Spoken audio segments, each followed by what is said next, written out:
ஸல்லல்லாஹு அலைஹி வஸல்லம் அவர்கள் மேராஜுக்கு போறாங்க, சொர்க்கலோகத்தை பார்க்கிறாங்க. சொர்க்கலோகத்தை பார்க்கும் பொழுது அதிலே 4 நதிகள் ஓடுகிறது. குர்ஆன் அதை சொல்லுது. தண்ணீர் ஆறு, தண்ணீர்ல ஒரு ஓடுது, மதுல ஒரு ஆறு ஓடுது, பால் ஆறு, தேன் ஆறு. மது ஆறுன்னு சொன்னா அதுல போதை இருக்காது, போதை இல்லாத மது, அதுல தனி ஒரு சுவை அல்லாஹ் வச்சிருக்கான்.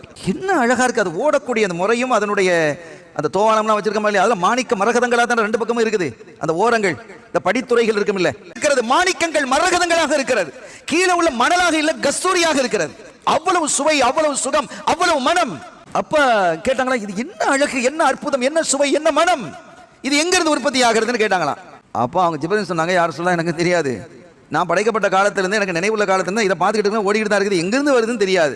அப்ப அந்த நேரத்தில் ஒரு மலக்கு வந்தாங்களாம். வேற ஒரு மலக்கு வந்து, யார சொல்லலாம், உங்களை அல்லாஹு தாலா இதை உற்பத்தி ஆகக்கூடிய இடத்துக்கு அழைத்து போக சொன்னா, நீங்க அவங்க ஸ்பெஷல் மேல கலக்கிறான். அவங்க போறாங்க, ஸல்லல்லாஹு அலைஹி வஸல்லம் அவர்களை அழைச்சிட்டு போய் ஒரு தூரத்திலிருந்து அவங்க காட்டுறாங்க. யார சொல்லலாம் பாருங்க, அதை பாருங்கன்னு சொன்ன ஒரு பெரிய குப்பா, பள்ளிவாசல் எப்படி குப்பா இருக்குல்ல, அந்த மாதிரி ஒரு குப்பா அங்க இருக்கு.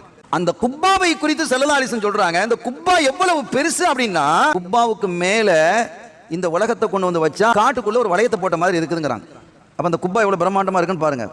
பார்ப்பதற்கு கண்கொள்ளா காட்சி. அது 4 தூண்களை அந்த கட்டிடத்தில் பிரம்மாண்டமான 4 தூண்கள் இருந்தது. அதுல ஒரு இதுல பிஸ்மில் பிஸ்மி அப்படின்னு எழுதி இருந்தது, இன்னொன்னு அல்லாஹ் எழுதி இருந்தது, இன்னொன்னு அர் ரஹ்மான் எழுதி இருந்தது, இன்னொன்னு அர் ரஹீம் எழுதி இருந்தது. பிஸ்மில்லாஹிர் ரஹ்மானிர் ரஹீம். அந்த பிஸ்மி, அந்த மீம்ல இருந்து ஒரு ஆறு தொடங்குகிறது. அல்லாஹ்ல இருக்கக்கூடிய ஹாவிலிருந்து ஒரு ஆறு தொடங்குகிறது. அர் ரஹ்மான் என்ற மீமில் இருந்து ஒரு ஆறு தொடங்குகிறது. அர் ரஹீம் என்ற மீமில் இருந்து இன்னொரு ஆறு தொடங்கு. அல்லாஹ்ங்கிறது ஏகன், அது ஒண்ணு. இந்த 3 மீம் பாருங்க, பிஸ்மில ஒரு மீன், அர் ரஹ்மான்ல ஒரு மீன், அர் ரஹீம்ல ஒரு மீம், இந்த 3 மீன். முஹம்மது என்பதுல 3 மீம் இருக்கு, அதை நீங்க யோசிக்கணும்.